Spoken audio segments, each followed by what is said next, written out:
ये कोचिंग वाला एप्लीकेशन में हम लोग आज ये देखेंगे कि देखो ये कैटेगरी डिलीट कर रहे हैं तो कैटेगरी डिलीट हो जा रहा है, ठीक है। कैटेगरी डिलीट हो रहा है। सबसे पहले तो हम लोग को यहाँ पे एक अलर्ट की ज़रूरत है, जिसके लिए हम ना यूज़ करेंगे react toast hot toast use करेंगे, ठीक है। तो रिएक्ट हॉट टोस्ट, ठीक है, ये वाला फीचर यूज़ करेंगे, जिसके बाद हमारा जो है ना प्रोजेक्ट में बड़ा ज़बरदस्त तरीके से अलर्ट आने लगेगा। तो हम लोग इसके लिए सबसे पहले क्या करेंगे, यहाँ पे npm इसको इंस्टॉल करना पड़ेगा। तो npm को लगाते हैं यहाँ पे और इंटीग्रेट करते हैं ये छोटा सा कंसेप्ट। उसके बाद आपको क्या करना होगा, यहाँ पे टोस्टर कहीं पे टोस्टर आपको प्रिंट करना पड़ेगा, देखो, ठीक है। तो टोस्टर मैं प्रिंट कर देता हूँ, चलिए ठीक है, ये इंस्टॉल हो गया। इसको वापस npm रन देव और मैं आ जाता हूँ यहाँ पे लेआउट के पास, ठीक है। मैं एडमिन वाला साइट पे हूँ, तो सुपर एडमिन के अंदर जो लेआउट है ये है, ठीक है। इसमें यहाँ पे कहीं पे हाँ ये चाइल्ड से पहले यहाँ पे टोस्टर को बुला लेता हूँ, ठीक है। टोस्टर ये इस तरह से, ठीक है। तो ये टोस्टर मैंने इंटीग्रेट कर लिया और अब हमको जहाँ पे भी बेसिकली जहाँ पे मैसेज चाहिए होगा वहाँ पे हम इसको इंटीग्रेट करेंगे। जैसे कि हम जब डिलीट करें तो एक मैसेज आए, तो इसके लिए हम सर्वर एक्शन के पास जाते हैं और यहाँ पर डिलीट होने के बाद, ठीक है, अलर्ट की ज़रूरत पड़ेगी। तो हम यहाँ टोस्ट को कॉल कर लेते हैं, जो कि इस तरह से कॉल होगा टोस्ट डॉट। अब हमको एरर चाहिए, लाल रंग में चाहिए, तो इस तरह से टोस्ट डॉट एरर और उसके बाद मैसेज, तो कैटेगरी डिलीटेड सक्सेसफुली, ठीक है। इस तरह का मैसेज जनरेट कर सकते हैं। चलिए देखते हैं काम कर रहा है कि नहीं कर रहा। तो पहले तो ये देखिए कर्सर अजीब सा यहाँ पे दिख रहा है, पता नहीं क्यों। एक बार रिफ़्रेश कर लेते हैं। प्रोजेक्ट रन किए थे दोबारा से, टोस्ट, ओ सॉरी ये क्या हो गया, टोस्ट डॉट एरर। अच्छा मैं भूल गया था, थोड़ा सा इसमें चेंजेस आया है। टोस्ट फंक्शन के साथ साथ इसमें आप मैसेज के अलावा, अच्छा टोस्ट डॉट, ठीक तो है, टोस्ट डॉट एरर। इसमें एरर क्या होना चाहिए, कुछ नहीं। वापस से ट्राई करते हैं, ठीक है। ये पेज रिफ़्रेश की तरह क्यों काम कर रहा है।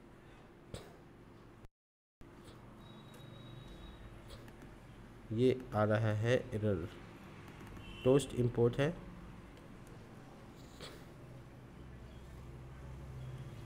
टोस्ट ब्लैंक है, toast dot success, toast dot error, ठीक है। टोस्टर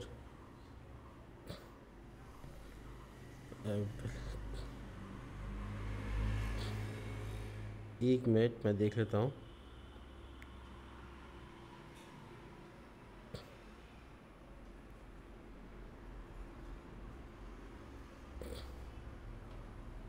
ये एरर जनरेट नहीं होना चाहिए था।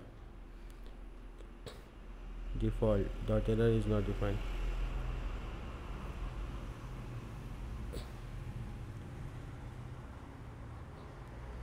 चलिए इसको क्रॉस चेक करते हैं हम, तब बताते हैं आपको। तो ऐसा है ना कि जो टोस्टर या टोस्ट होता है ना, वो क्लाइंट साइड सर्वर कंपोनेंट पे काम करता है। इसलिए हम लोगों ने क्या किया, कॉन्टैक्ट के अंदर में जहाँ पे हम लोगों ने नेक्स्ट ऑथ प्रोवाइडर बनाया था, वहीं पे टोस्टर प्रोवाइडर बना लिया, जो कि बेसिकली क्लाइंट बना लिया उसको, ठीक है। क्लाइंट बना के उसको क्या किया, एक्सपोर्ट कर लिए। टोस्टर वही टोस्टर जो कि सर्वर में डायरेक्ट डाल रहे थे, यानी लेआउट में डाल रहे थे, उसी को मैंने यहाँ से एक्सपोर्ट कर दिया। मैं दोबारा से लिख के दिखा देता हूँ, देखिए यूज़ क्लाइंट, और उसके बाद आप यहाँ पे करेंगे एक्सपोर्ट, और डिफ़ॉल्ट अगर आपको नहीं डिफ़ॉल्ट करना है तो नॉर्मली टोस्टर प्रोवाइडर जो इसका नाम रखना चाहते हैं, और उसके बाद ये एक एरो फंक्शन जो कि रिटर्न कर रहा है एक टोस्टर, ठीक है, टोस्टर, ठीक है, इस तरीके से। तो ये एक्सपोर्ट हो गया। अब ये टोस्टर प्रोवाइडर को आप लेआउट में डाल सकते हैं, जिसके बाद ये क्लाइंट साइड होते हुए भी सर्वर साइड, देखिए टोस्टर प्रोवाइडर हम यहाँ पे डाल रहे हैं, टोस्टर प्रोवाइडर, ठीक है। तो एरर के लिए ये तैयार है, बट एक प्रॉब्लम ये है कि जो आपका सर्वर एक्शन है, जैसे कि एग्जांपल के तौर पे आपका डेटा है यहाँ पर, मान लीजिए ऐड कैटेगरी, तो ऐड करने का जो पूरा का पूरा काम है वो कौन संभाल रहा है, वो एक है ना एक्शन संभाल रहा है, जिसका नाम है ये, ठीक है। तो हम लोग ना थोड़ा सा इसमें ट्विस्ट करते हैं, देखो क्या करने वाले हैं हम लोग ना, इसको रैप कर देंगे क्लाइंट सर्वर कंपोनेंट में। ये तो सर्वर कंपोनेंट है, तो क्लाइंट कंपोनेंट में क्लाइंट यहाँ पे एक्शन में डाल देंगे। तो क्लाइंट एक्शन कैसे बताएंगे, सुनो। ये हैंडल सबमिट लिखा हुआ है, बट ये बिल्कुल नहीं लिखा हुआ है इसमें कि क्या चीज़ सबमिट कर रहे हैं, मतलब कोर्स है क्या है नहीं है। तो इस तरीके से ना यहाँ कैटेगरी में देखो, ऐड कैटेगरी, यहाँ पे भी ऐसे करके एक मेरे पास सर्वर एक्शन है, लेकिन उस सर्वर एक्शन में ये नहीं पता है कि वो क्या चीज़ का सर्वर एक्शन है। तो इवेंचुअली हम लोग इसका नाम में थोड़ा सा चेंजेस करेंगे, जैसे हैंडल सबमिट कैटेगरी, ठीक है ना, कैटेगरी, और इसका नाम जो भी आप रख लें, तो इससे पता चल जाएगा। अब तो थोड़ा सा नाम देख के समझ में आ जाएगा कि कैटेगरी का सबमिशन है, ठीक है। इसलिए हम इसका नाम इस तरह से रख दिया, बट यहाँ नहीं रखते हैं, इसको एक्शंस में डाल देते हैं, ठीक है। तो एक्शंस पेज जो है मेरे पास यहाँ पे, जिसको मैंने सिर्फ सर्वर एक्शन बनाने के लिए डाला है, वो यहाँ पे डाल देते हैं। और यहाँ पे थोड़ा कमेंट लाइन भी लिख देंगे ताकि समझ में आए कि कैटेगरी का इंसर्शन है, कैटेगरी इंसर्शन, ठीक है, एक्शन, इस तरीके से। अब ये जो मेरा फंक्शन है, ये एक्चुअली हम ऐड कैटेगरी के पेज पे ये यू सर्वर की अब ज़रूरत नहीं है, ठीक है, बाकी सब ठीक है। एक्सपोर्ट भी करना पड़ता है, नहीं तो इंपोर्ट नहीं होगा, ठीक है। ऐड कैटेगरी, और ये यहाँ पर आप नोटिस करेंगे कि इस जगह पे मांग रहा है, ठीक है। तो हम लोग क्या करेंगे, यहाँ पे एक लोकली यहाँ पे एक फंक्शन बना लेंगे। देखो फंक्शन का नाम है हैंडल सबमिट, ठीक है। और हैंडल सबमिट के बाद इसको असिंक्रोनस, ठीक है, और ये यहाँ पर इस तरह से, बट इसमें यू सर्वर नहीं लिखेंगे तो क्या हो जाएगा, ऑटोमेटिक क्लाइंट साइड हो जाएगा, ठीक है। तो इसका नाम है फॉर्म डेटा, जो कि नॉर्मली आता है, और इसमें रैप कर दिया। रैप करने का मतलब है कि हम इस फंक्शन को इसके अंदर कॉल करेंगे और यहाँ डाल देंगे हैंडल सबमिट को, यानी कि क्लाइंट साइड को। अब देखो, अवेट हैंडल सबमिट कैटेगरी, तो इससे क्या होगा, यहाँ पे फॉर्म डेटा पास कर देंगे, तो पहले की तरह ही इंसर्ट हो रहा होगा, कोई दिक्कत नहीं है। बट जैसे ही ये वाला काम हो जाएगा, उसके बाद हम लोग टोस्ट को रेंडर करा सकते हैं। फॉर एग्जांपल हम यहाँ पर थोड़ा एक बार इंसर्ट करके दिखाते हैं आपको, रिफ्रेश करते हैं, एक नया कैटेगरी ऐड करके दिखाते हैं। कई बार तो कंपाइलेशन में काफ़ी, देखिए यहाँ पे क्या वो कह रहा है, ओ, तो ये कह रहा है क्या कि आप जो यहाँ पे एक्शन डाले हो ना, ये एक्शन नहीं, ये एक्शन डाले हो आप, इस जगह पे एक्शन डाल दिए हो, लेकिन ये एक्शन सर्वर साइट होना चाहिए। बात तो ठीक है,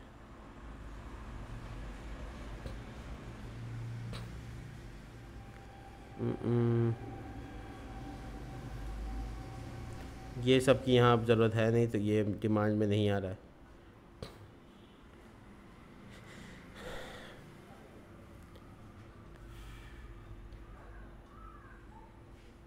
अच्छा रुकिए, वो एक्चुअल में एरर इसलिए आ रहा था क्योंकि हम लोग यहाँ पे सर्वर एक्शन तो यूज़ नहीं कर रहे, हम लोग क्लाइंट एक्शन यूज़ कर रहे हैं, इसलिए यहाँ पे यूज़ क्लाइंट की ज़रूरत पड़ेगी। तो यूज़ क्लाइंट लगा दिया तो एरर सॉल्व हो गया, ठीक है।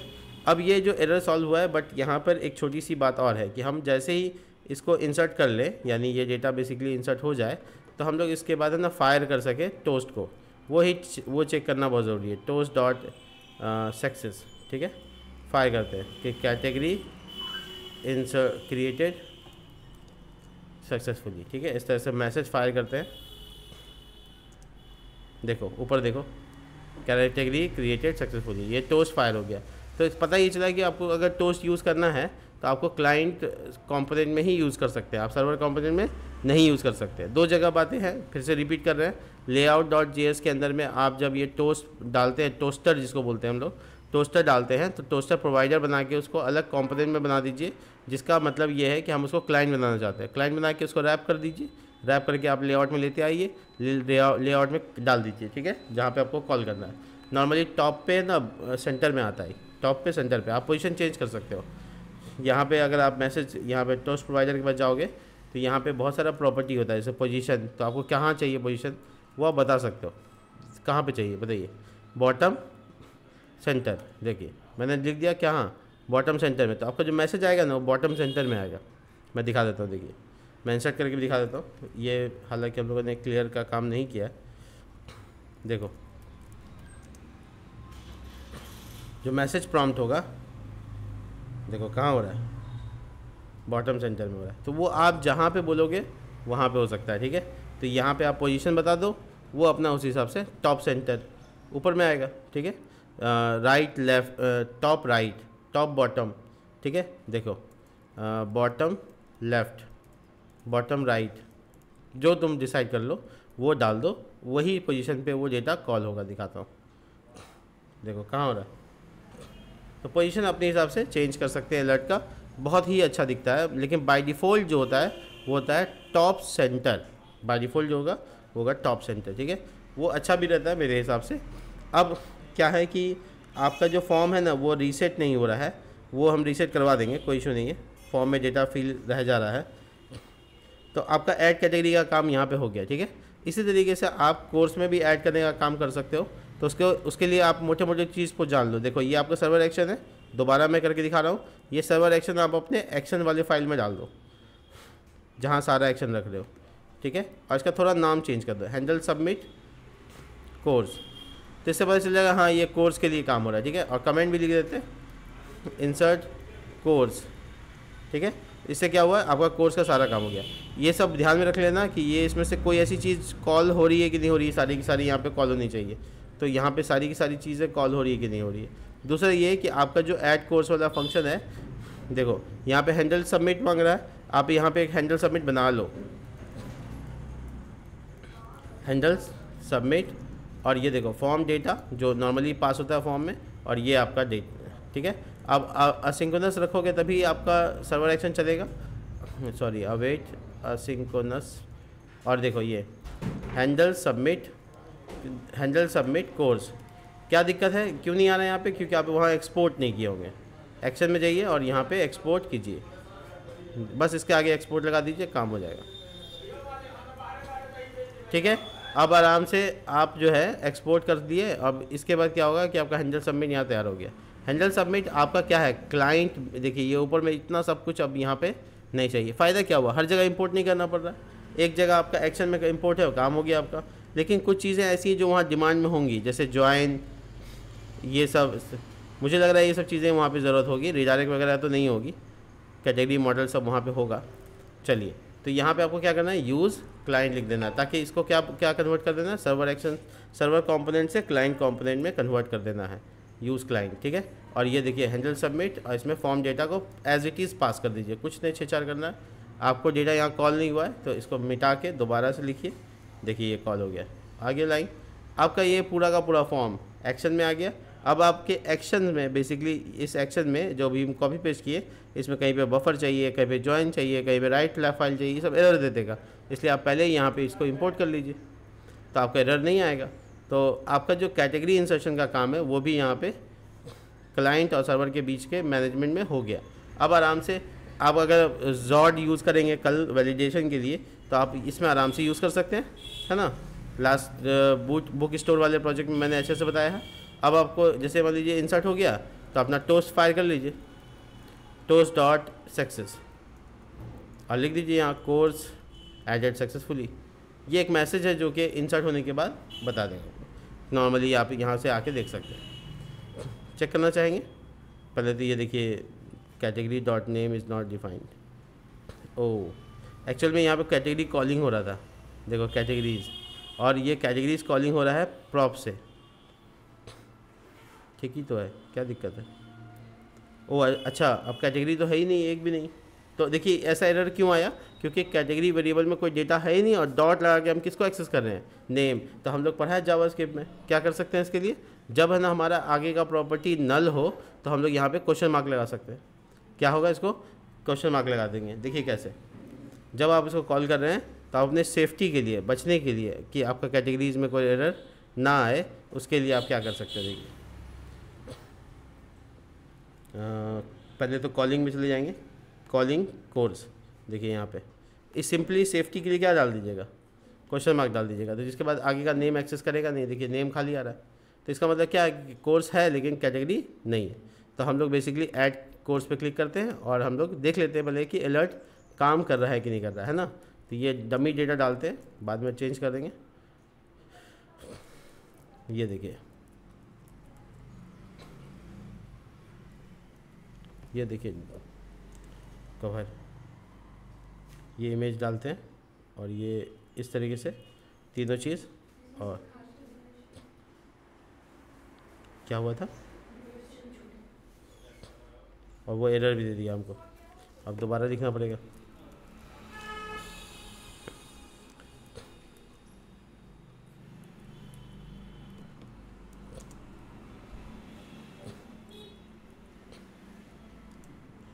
देखिए इंसर्ट हुआ और ये कैटेगरी भी आ रहा है, तो टेस्टिंग कैटेगरी था वो आ गया। नॉर्मली जो हम लोग कैटेगरी को देख पा रहे हैं, लेकिन अभी ना डिलीट बना हुआ है ना बाकी चीज़ें बनी हुई है। लेकिन मैसेज आया था क्या, देखा किसी ने, शायद आया था। खैर, तो बेसिकली ना ये सक्सेस टोस्ट को मैंने फायर किया था यहाँ पे ऐड कैटेगरी में, इस जगह पे आप नोटिस कर सकते हैं यहाँ पे, ठीक है।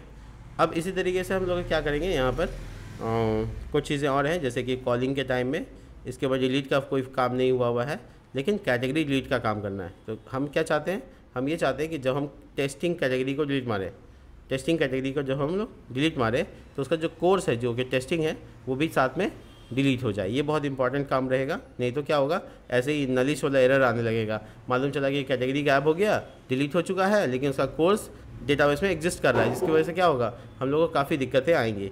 तो हम लोग चाहते ये है, यहाँ पे पर्पसली चाहते ये है कि हम मेरा कैटेगरी डिलीट होने के साथ साथ कोर्स भी डिलीट हो जाए। तो क्या करेंगे, एक्शंस के पास आएंगे, एक्शंस है। अब आप देख सकते हैं कि यहाँ पे डिलीट जो है वो कैटेगरी का ये वाला है, ठीक है। तो हम एक लाइन यहाँ पे मेंशन करेंगे कैटेगरी डिलीट होने से जस्ट पहले कि देखो ऐसा है कि जितना कोर्स है मेरा डिलीट मार दो। देखो course model dot delete many, अब 1 है 2 है 3 है उससे कोई मतलब नहीं, जितना है सब डिलीट मार दो, ठीक है। जिसमें कैटेगरी कॉलन, अगर आप मॉडल लिखेंगे, मैं कोर्स मॉडल दिखाता हूँ, उसमें कैटेगरी नाम का एक कॉलन है ना, उसका साथ आईडी मैच करे, आईडी जो मैच करेगा उसको डिलीट मार दो। तो देखो कैटेगरी कॉलन और यहाँ पे डाल देंगे आईडी, आईडी कौन है, जो आया है, तो वो डिलीट हो जाएगा। और चेक कर लेते हैं, सॉरी, ये देखिए, ओह अच्छा ये फायर वाला एरर रह गया, ये यहाँ से हटाना था, वो पहले जो मैंने रखा था वो। तो देखिए यहाँ से टेस्टिंग डिलीट हो गया। अब क्या कैटेगरी कोर्स से भी गया, वाह, कोर्स से भी डिलीट हो गया। तो जैसे कैटेगरी डिलीट हो रहा है साथ साथ उसके कोर्स भी उसका डिलीट हो जा रहा है, जो कि बहुत ज़रूरी चीज़ है। तो हम लोग ने यहाँ पर एक काम तो हम लोग अच्छे से कर लिए। दूसरी चीज़ ये है कि हम लोग को बनाना पड़ेगा, अब यहाँ पे बनाना पड़ेगा क्या चीज़, देखिए अब हम लोग बनाएंगे डिलीट कोर्स का, ठीक है। तो डिलीट कोर्स बनाने के लिए हम लोग ये डिलीट बटन को फॉर्म एक्शन में बदल देते हैं। तो फॉर्म बनाना पड़ेगा, एक्शन होगा, ठीक है, सर्वर एक्शन में अगर आपको काम करना है तो। और इसके अलावा आपको ये फॉर्म टैग को बंद करना होगा। ये आपका फॉर्म टैग हो गया। और जो सबमिट बटन है, ये जो सबमिट बटन है इस तरीके से देखिए, submit button, button type submit, और इसका जो डिज़ाइन था वो सब एज इट इज़ छोड़ दिया, ठीक है। तो आपका ये फॉर्म एक्शन है जिसका नाम रखेगा हैंडल कोर्स डिलीट, ठीक है, इसका नाम रखेंगे यही, हैंडल कोर्स डिलीट, ठीक है। तो हम लोग थोड़ा सा इसमें चेंजेस करेंगे, इसमें बाइंडिंग कर देंगे। देखो कैसे बाइंडिंग कर लेंगे, याद है आपको बाइंडिंग करने सही तरीके बिना अंडरस्कोर के? अगर नहीं याद है तो कोई बात नहीं, हम आपको नेक्स्ट जेएस के डॉक्यूमेंटेशन के रेफरेंस से बता देते हैं। डॉक्यूमेंटेशन में जाकर आप यहाँ पे डॉट बाइंड सर्च करेंगे, डॉट बाइंड, देखो सर्वर एक्शन एंड म्यूटेशन। तो यहाँ पे आपको बाइंड का एग्जांपल दिया जाएगा। देखिए कहीं ना कहीं होगा, थोड़ा सा नीचे आते हैं, देखो बाइंड हो रहा है ना। तो ये बेसिकली बाइंड करने का तरीका है जिसमें क्या होगा, आईडी भी साथ में बाइंड किया जा सकता है। तो चलिए हम आपको दिखाते हैं कैसे होता है ये सब। तो सबसे पहले तो आपको क्या करना होगा, ये कॉलिंग जो है इम्प्लिसिट रिटर्न है। इम्प्लिसिट रिटर्न मतलब सीधा यहाँ से छोटी ब्रैकेट यहाँ तक छोटी ब्रैकेट रिटर्न हो रहा है, बट हमको थोड़ा सा यहाँ पे मैंने थोड़ा सा काम भी करना होगा, इसलिए हम इसको कर्ली ब्रैकेट में कन्वर्ट कर देते हैं। तो कर्ली ब्रैकेट में कन्वर्ट करने का मतलब हुआ कि आपको रिटर्न अब लिखना पड़ेगा।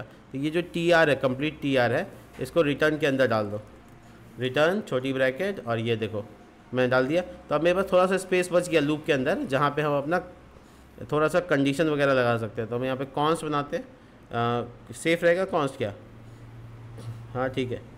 तो हम यहाँ लिखते हैं handle course delete with ID, ये देखो कैसा नाम रखा, तो आईडी अब इसमें बाइंड कर दे रहे हैं। तो हमारा जो सर्वर एक्शन बनेगा वो बनेगा यहाँ, राइट, यहाँ पे बनेगा। तो हम सबसे आखिरी में बनाते हैं, ठीक है, सबसे आखिरी में बनाते हैं। यहाँ पे लिखते हैं कोर्स डिलीट वर्क, है ना, डिलीट एक्शन, ठीक है, और यहाँ पे export const handle course delete, देखो और इस सब स्पेलिंग में बड़ा ध्यान रखो, कोर्स डिलीट, ठीक है, ये नाम रहेगा। अब कॉन्स्ट का स्पेलिंग देखो कितना गलत हो गया, अब ये हो गया सही, ठीक है।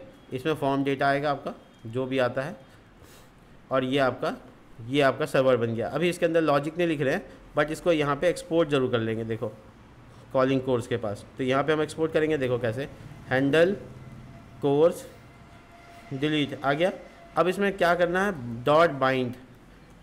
अब बाइंड में पहला वैल्यू क्या होगा, बोलिए ना, नल होगा, और दूसरा वैल्यू में क्या रखेंगे, कोर्स डॉट अंडरस्कोर आईडी, ऐसे लिख सकते हैं, बट ये नाम ही, इसका नाम भी यही पड़ जाएगा। तो इसलिए हम लोग क्या करेंगे, एक वेरिएबल बना लेंगे यहाँ पे, और लिखेंगे कोर्स आईडी ऐसे, ठीक है, और यहाँ लिखेंगे कोर्स डॉट अंडरस्कोर आईडी, ऐसे लिख सकते हैं। तो ये जो कोर्स आईडी नाम है, यही नाम से उसको एक्सेस भी करना है, इसलिए हम इसको बाइंड कर लिया। अब ये कोर्स आईडी यहाँ पे पास हो गया, और ये जो मेरा सर्वर एक्शन है जिसको रैप किया हम लोग बाइंड करके, उसको एक्चुअली इस फॉर्म का एक्शन बना देंगे। हो गया। तो जब ये कॉल होगा, ध्यान दो, फॉर्म पे जब सबमिट होगा तो ये कॉल होगा। इस कॉल को करने के टाइम में क्या होगा, इसके साथ कोर्स आईडी भी जाएगा, और कोर्स आईडी जाएगा कहाँ, हैंडल कोर्स डिलीट में।